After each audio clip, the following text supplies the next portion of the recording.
మా ఇంట్లో నాకు నచ్చని కూరలు చేసినప్పుడు మాత్రమే నాలో ఉన్న హిడెన్ షెఫ్ వచ్చి కుకింగ్ చేస్తారనమాట.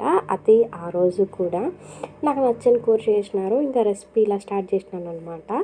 ఈ రెసిపీ ఏంటి అని చూసే కన్నా ముందు అందరికీ హాయ్, నా పేరు వాయిష. మన ఛానల్లోకి మీ అందరికీ స్వాగతం, సుస్వాగతం. మీరు కనుక ఈ ఛానల్ని ఫస్ట్ టైం చూస్తూ ఉన్నట్లయితే నచ్చితే ఫాలో చేసి పెట్టుకోండి.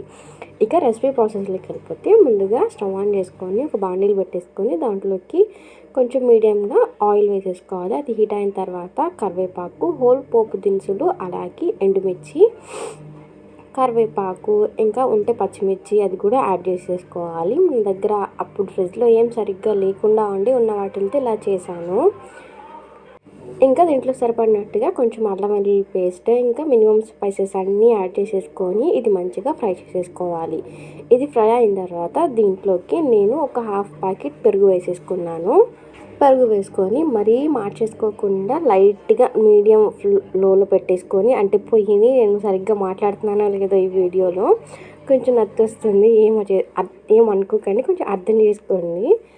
ఇక మరీ మార్చేసుకోకుండా కొంచెం లైట్గా ఫ్రై చేసుకున్న తర్వాత దాంట్లోకి, అంటే మీరు రైస్ ఎంత తీసుకుంటున్నారో దానికి సరిపడినట్టుగా ఎగ్స్ తీసుకొని ఇలా బీట్ చేసుకొని వేసుకొని, ఉంటే కొత్తిమీర, పుదీనా 2 యాడ్ చేసుకొని మంచిగా మిశ్రమాన్ని కలిపేసుకొని చల్లన్నం వేడన్నం ఏదైనా సరే వేసేసుకొని మంచిగా కారాలన్నీ రైస్కి పట్టేలాగా ఒక 5 మినిట్స్ మంచి హై ఫ్లేమ్లో పెట్టి ఫ్రై చేసుకుంటే ఇలా రెసిపీ అనేది రెడీ. దీనికి నేను పేరేం పెట్టట్లేదు, ఎందుకంటే ఇంట్లో ఉన్నప్పుడు అప్పుడప్పుడు వీటితో ఎలా రెసిపీ ట్రై చేస్తే బాగుంటుందా అనే ఒక ఆలోచనతో నేను చేస్తూ ఉంటాను. అది ఒక్కొక్కసారి కాదు, ఇలా సడన్గా హిట్ అయిపోతూ ఉంటాయన్నమాట. ఇలాంటి రెసిపీస్ అన్నీ మీతో షేర్ చేసుకుంటూ ఉంటాను.